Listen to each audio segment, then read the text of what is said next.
जय हिंद बच्चों। आज हम सब 12वीं कक्षा के इतिहास के पाठ 3 पर चर्चा करेंगे। पाठ 3 जिसका नाम है भारत का सामाजिक इतिहास महाभारत के विशेष संदर्भ में। महाभारत जो एक महाकाव्य है, आप सभी जानते हैं, वर्तमान समय में संसार का सबसे विशाल ग्रंथ महाभारत ही है। महाभारत को उसकी विशालता के कारण पंचम वेद की संज्ञा दी गई। महाभारत की रचना महर्षि कृष्ण द्वैपायन वेद व्यास ने संस्कृत भाषा में किया है। महाभारत में 18 पर्व, 1948 अध्याय और 1,02,17 श्लोक है। महाभारत में जिन स्थलों का वर्णन है, उन स्थलों की खुदाई प्रोफेसर बीवी लाल ने कराया है। महाभारत जो प्राचीन भारतीय समाज का एक दर्शन है। प्राचीन भारतीय समाज कैसा था, लोगों के आपसी संबंध कैसे थे, इन सारी बातों का वर्णन महाभारत से मिलता है। महाभारत जिसका प्रारंभिक नाम जय या विजय संहिता थी। जय या विजय संहिता में 8800 श्लोक थे। बाद में जय या विजय संहिता में श्लोकों की संख्या बढ़कर 24,000 हो गई। तब जय या विजय संहिता का नाम महाभारत पड़ गया, भरत पड़ गया। और वर्तमान समय में महाभारत में 1,02,17 श्लोक है और संस्कृत में इसे सप्तसहस्त्री संहिता के नाम से जानते हैं। मन में प्रश्न होगा कि महाभारत के मूल कथा किसने लिखी? रचनाकार तो महर्षि वेद व्यास हैं। तो इतिहासकारों के अनुसार महाभारत की मूल कथा की रचना भाट सारथी, जिसे चारण या सूत भी कहते हैं, तो भाट सारथी महाभारत के मूल कथा के लेखक हैं। एक अनुश्रुति के अनुसार भगवान वेद व्यास के कहने पर गणेश भगवान ने महाभारत को लिपिबद्ध करने का काम किया था। तो आइए आज हम सब पहले महाभारत की संक्षिप्त कथा को जाने। इसके बाद जो अन्य छोटी छोटी कहानियां हैं उस पर चर्चा करते हैं। तो महाभारत की संक्षिप्त कथा इस प्रकार है कि हस्तिनापुर, जो वर्तमान समय में दिल्ली में पड़ता है, हस्तिनापुर का राजा शांतनु थे, जिनका विवाह देवकन्या गंगा से हुआ था। गंगा से विवाह के बाद गंगा की अपने 7 संतानों को शैशवावस्था में ही जल में प्रवाहित कर देती है। लेकिन 8वें संतान, जिनके बचपन का नाम देवव्रत था, लेकिन इतिहास में गंगा पुत्र भीष्म के नाम से प्रसिद्ध है, बच जाते हैं। कहा जाता है कि शांतनु को वृद्धावस्था में मत्स्यगंधा, जो इतिहास में सत्यवती के नाम से भी प्रसिद्ध है, मत्स्यगंधा से प्रेम हो जाता है और मत्स्यगंधा से शांतनु का विवाह होता है। लेकिन शांतनु और मत्स्यगंधा के विवाह एक समझौता के तहत होता है। मत्स्यगंधा मतलब सत्यवती के पिता शांतनु से अपनी पुत्री की विवाह करने की एक शर्त रखी थी कि सत्यवती का जो संतान होगा वही हस्तिनापुर का राजा होगा, तभी हम अपनी पुत्री सत्यवती का विवाह शांतनु से करेंगे।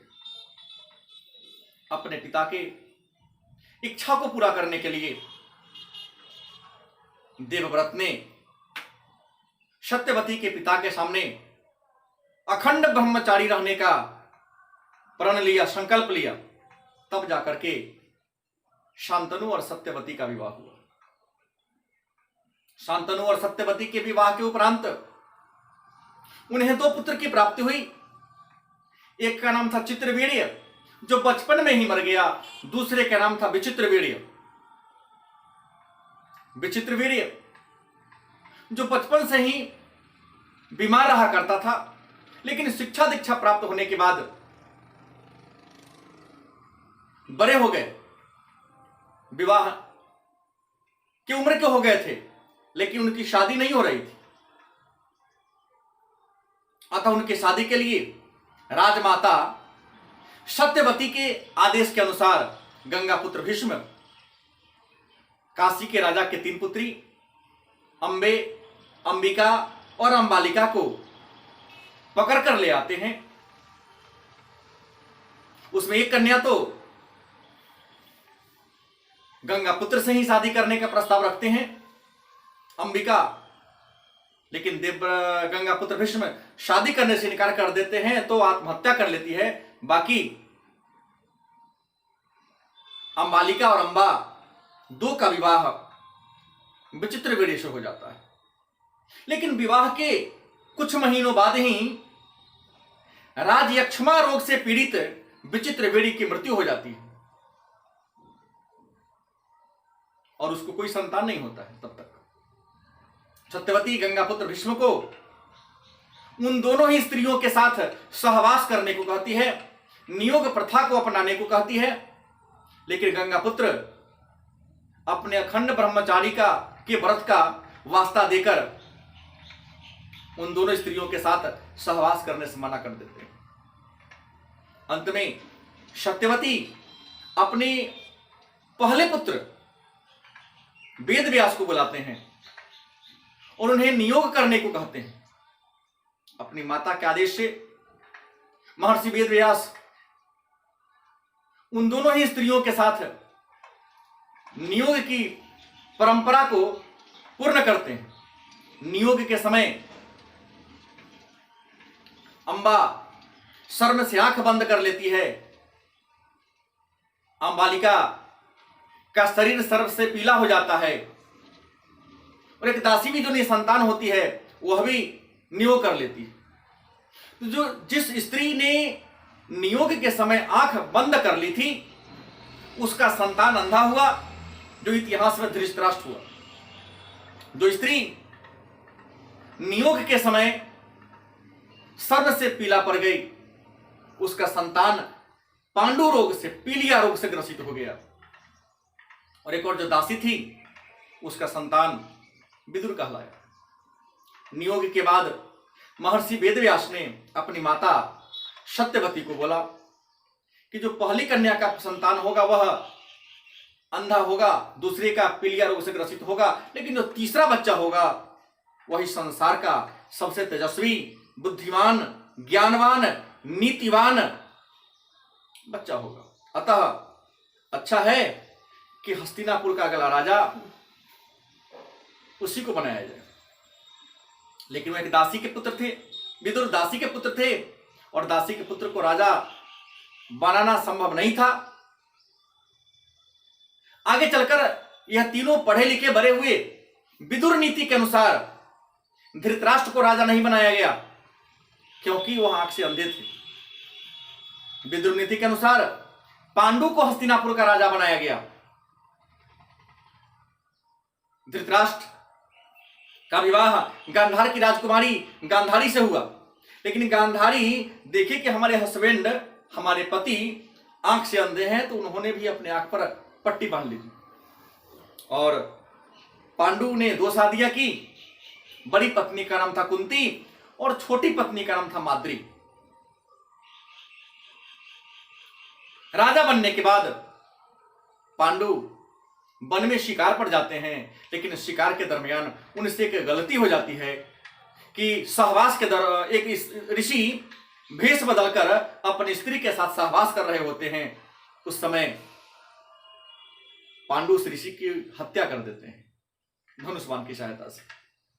ऋषि श्राप देते हैं कि तुम भी अपनी स्त्री के साथ सहवास करोगे तो तुम्हारी भी मृत्यु हो जाएगी।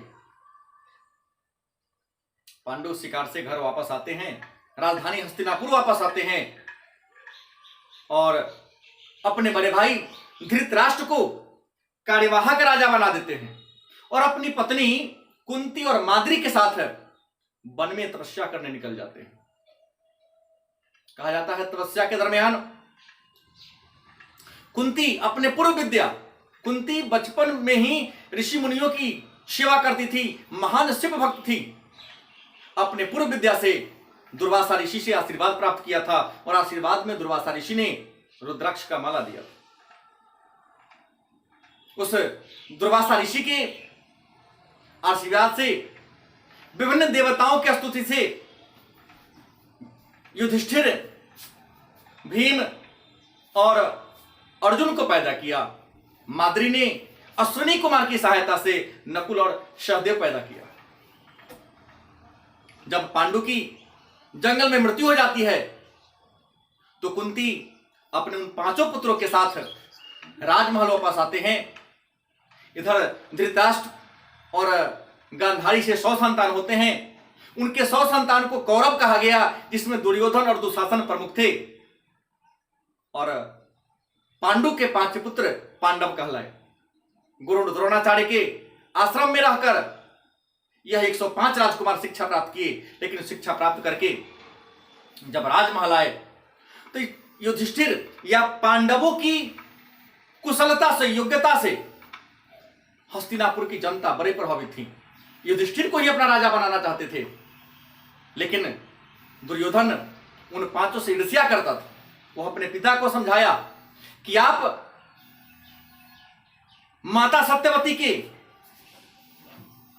बड़े संतान थे, लेकिन आप अंधा हो गए, इस कारण आपको राजा नहीं बनाया गया। लेकिन अब भी युधिष्ठिर को ही हस्तिनापुर की जनता राजा के रूप में चाहती है। यदि युधिष्ठिर राजा बन गया तो हमारा वंश परंपरा पीढ़ी दर पीढ़ी हम उसके गुलाम बनकर रह जाएंगे। कहा जाता है युधिष्ठिर जब राजमहल में अपने चाचा के सामने आया और अपने पैतृक राज्य की मांग किया तो पुत्र मोह से अंधा होकर धृतराष्ट्र ने पांडु पुत्रों को उसका राज्य वापस करने से इनकार कर दिया और उन्हें 12 वर्षों के लिए वारणावर्त भेज दिया। वारणावर्त में दुर्योधन लाक्षागृह, लाह का घर बनवाकर पांडवों को जलाने का प्रयास करते हैं, लेकिन विदुर सुरंग खुदवा दिए रहते हैं। उस सुरंग की सहायता से पांडव सुरक्षित उस लाक्षागृह से बच जाते हैं। इसी क्रम में भ्रमण करते करते एक ऐसे जंगल में जा पहुंचते हैं जहां राक्षसों का राज्य होता है। जब उस जंगल में यह 5 भाई अपनी माता के साथ प्रवेश करते हैं, उस जंगल में राक्षसों का राजा हिडिंब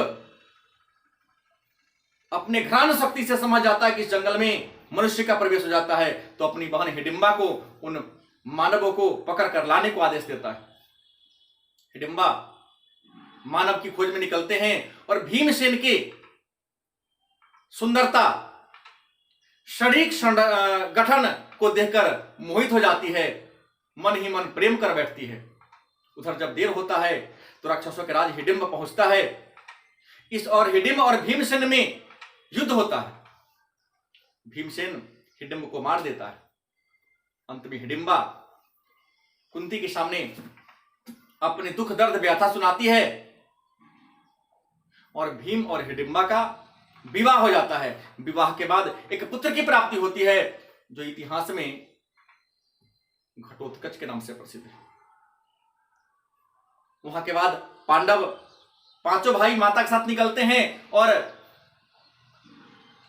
पांचाल नगर जा पहुंचते हैं, जहां के राजा अपनी पुत्री पांचाली के द्रौपदी के विवाह के लिए स्वयंवर रचे होते हैं। स्वयंवर में पांचों अर्जुन पांचाली को जीत लेते हैं और द्रौपदी का विवाह चूंकि पांचों भाइयों के साथ हो जाता है। हालांकि द्रौपदी प्रारंभ में विरोध करती है, लेकिन भगवान कृष्ण के समझाने पर द्रौपदी उन पांचों भाइयों से विवाह करने पर राजी हो जाती है। चूंकि पांचों भाई से द्रौपदी ने विवाह किया था, इस कारण पांचाली के नाम से प्रसिद्ध हुआ। वारणावत भ्रमण करके आने ही वाले थे, लेकिन भीष्म पितामह के आग्रह पर उनके आने से पहले धृतराष्ट्र ने उनको बुलाया और दोनों में युद्ध न हो, विवाद न हो, इस कारण हस्तिनापुर को 2 खंडों में तोड़ दिया गया। एक हस्तिनापुर जिसकी राजधानी पहले से इंद्रप्रस्थ थी और पांडवों को जो राज्य मिला उसका राजधानी बन गया इंद्रप्रस्थ। कहा जाता है कि पांडवों ने अपनी राजधानी इंद्रप्रस्थ को बड़ा सुंदर तरीके से सुसज्जित किया और जब युधिष्ठिर को वहां का राजा बनाया गया तो राजा बनने के अवसर पर युधिष्ठिर ने राजसूय यज्ञ किया। तो दुर्योधन को उस यज्ञ में सम्मिलित होने के लिए निमंत्रण दिया गया। कहा जाता है दुर्योधन जब इंद्रप्रस्थ पहुंचे और पांडवों के महल के सौंदर्य को देखा, उसकी व्यवस्था को देखा, तो उसे ईर्ष्या हो गई और उस ईर्ष्या की चाह में अपने मामा शकुनी की सहायता से, जो पासा के खेल में चतुर थे, जादुई पासा थे उनके पास, उस पासा के खेल में द्वित कीड़ा में बुलाकर पांडवों से उसके राजपाट, सेना, भाई, यहां तक कि पत्नी को भी जीत लेते हैं और भरी सभा में पांचाली को चीरहरण मतलब वस्त्रहरण करने का प्रयास करते हैं। भगवान कृष्ण वहां पहुंचकर द्रौपदी को लाज को बचाते हैं। चूंकि पांचों पांडव गुलाम हो जाते हैं, भाई को गुलाम या दास बनाना धर्म के विरुद्ध है, नीति के विरुद्ध है। एक समझौता के तहत यह तय हुआ कि पुनः 12 वर्ष वनवास जाएंगे और 1 वर्ष अज्ञातवास में रहेंगे। यदि अज्ञातवास में खोज लिए गए तो पुनः 12 वर्षों के लिए वनवास जाना होगा। पांडव इस शर्त को स्वीकार कर लेते हैं और 12 वर्षों के वनवास काटने के बाद 1 वर्ष का अज्ञातवास भी पूरा कर लेते हैं। दुर्योधन हालांकि खोजने का प्रयास करते हैं, लेकिन वह मिल नहीं पाते हैं और 12 वर्ष के वनवास और 1 वर्ष के अज्ञातवास के बाद पुनः जब हस्तिनापुर पहुंचते हैं और अपने चाचा धृतराष्ट्र से अपने पैतृक राज्य की मांग करते हैं, तो पुत्रों मोह में अंधा होकर धृतराष्ट्र अपने भतीजा को, अपने छोटे भाई पांडु के पुत्र पांडवों को उसका राज्य देने से इनकार कर देते हैं। हालांकि भगवान कृष्ण शांति वार्ता लेकर भी वहां जाते हैं, लेकिन दुर्योधन शांति वार्ता को मानने को तैयार नहीं होते हैं। अंत में कुरुक्षेत्र जो वर्तमान में हरियाणा में पड़ता है, कुरुक्षेत्र के मैदान में कौरवों और पांडवों के बीच 18 दिनों का घमासान युद्ध होता है।